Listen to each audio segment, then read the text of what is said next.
गौतम गंभीर की बात बहुत हो गई, लेकिन अजीत अगरकर पर भी बात कर लेते हैं। अजीत अगरकर टीम इंडिया के चीफ सेलेक्टर हैं। उनके ऊपर सवाल देखिए सबसे पहले तो ये उठते हैं कि वो टीम के साथ हमेशा ट्रैवल क्यों करते रहते हैं। क्या चीफ सेलेक्टर का काम टीम इंडिया की प्लेइंग 11 बनाना है? क्या टीम की नेट प्रैक्टिस पर जाकर वहां पर खिलाड़ियों को देखना है? आखिर ऐसा वो क्यों करते हैं? खैर, वो उनकी अपनी चॉइस है, वे वो टीम के साथ हमेशा ट्रैवल करना पसंद करते हैं, विदेशों के टूर पर जाते हैं। लेकिन दूसरा जो सवाल उठता है, क्या वो सही टीम चुन रहे हैं?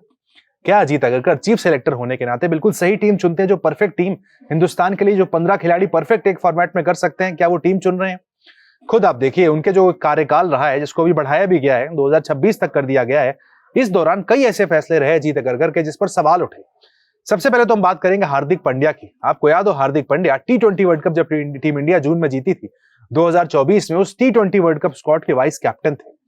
लेकिन अगले महीने जब टीम श्रीलंका जाती है, वाइस कैप्टनसी से उन्हें हटाकर सूर्य कुमार यादव को अचानक से कप्तान बना दिया जाता है। ये किस तरीके का सिलेक्शन था भाई?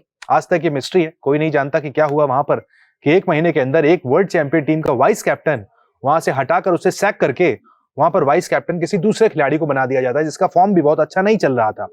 ये एक बात हुई। इसके अलावा कई सारे ऐसे खिलाड़ी रहे अजीत अगरकर के इस टेन्योर में जिनके करियर पर भी सवाल उठ गया। वो लगातार अच्छा प्रदर्शन करते रहे, लेकिन मौका नहीं मिला।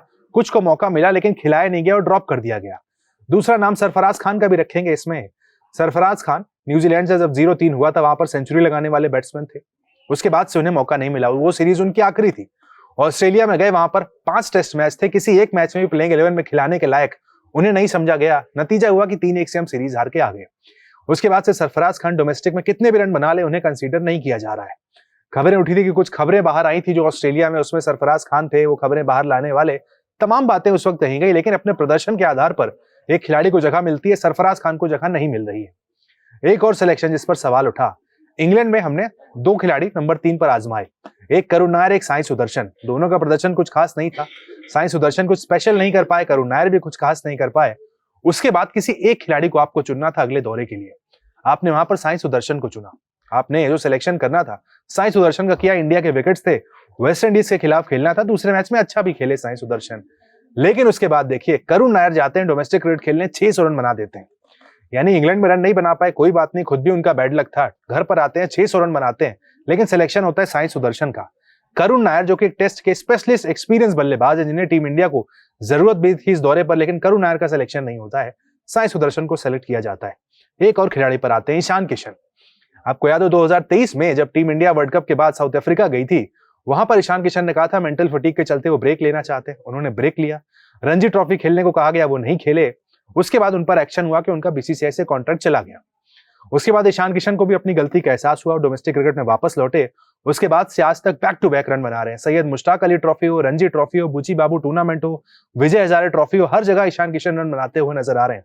लेकिन अजीत अगरकर देखिए अब तक ईशान किशन को कंसीडर करने के मूड में नहीं है। ध्रुव जुरेल को सेलेक्ट कर लिया जाएगा। साउथ अफ्रीका के खिलाफ जो वनडे सीरीज होनी है, टेस्ट में खराब प्रदर्शन किया, फॉर्म अच्छा नहीं गया, उसके बावजूद भी ध्रुव जुरेल का सिलेक्शन होगा, लेकिन ईशान किशन का सिलेक्शन नहीं होगा। किस तरह के चीफ सेलेक्टर हैं अजीत अगरकर? इसके बाद एक और खिलाड़ी जिनके नाम पर चर्चा तो बहुत जरूरी है, मोहम्मद शमी। सौरव गांगुली एक हफ्ते में 3 बार इस बात को कह चुके कि मोहम्मद शमी फिट है, उन्हें टीम इंडिया के तीनों फॉर्मेट में होना चाहिए। लेकिन अजीत अगरकर सौरव गांगुली की बात मानने को राजी नहीं। Shami is fit. Shami is bowling exceptionally well. You saw in the 3 Ranji Trophy matches where he's won Bengal on his own. So I'm sure the selectors are watching. I'm sure there is a communication between Mohammad Shami and the selectors. I don't know. But if you ask me in terms of fitness and skill, it's Mohammad Shami we know of. So I really don't see any reason why he can't keep playing test matches and one-day cricket and T20 cricket for India, because that skill is enormous. 20 wicket लिए Ranji trophy में, 20 wicket. Mohammed Shami ने अपनी fitness साबित की, 100 से ज्यादा over गेंदबाजी की है। लेकिन अजीत अगरकर से जब पूछा गया था मोहम्मद शमी के बारे में, याद है ना उन्होंने क्या कहा था? उन्होंने कहा था मेरे पास अपडेट नहीं है, मुझे नहीं पता उन्होंने कितनी बॉलिंग की है। इसके बाद शमी ने जोरदार जवाब भी दिया था। मेरे पास कोई अपडेट नहीं है। आई थिंक वो एक दुलीप ट्रॉफी मैच खेले हैं, but he is not had a lot of cricket यार पिछले 2-3 सालों में। आई थिंक एक मैच खेले थे बंगाल के लिए और एक मैच अभी दुलीप ट्रॉफी का खेले। तो एज अ परफॉर्मर हमें पता है वो क्या कर सकते हैं, but he will need to play some cricket.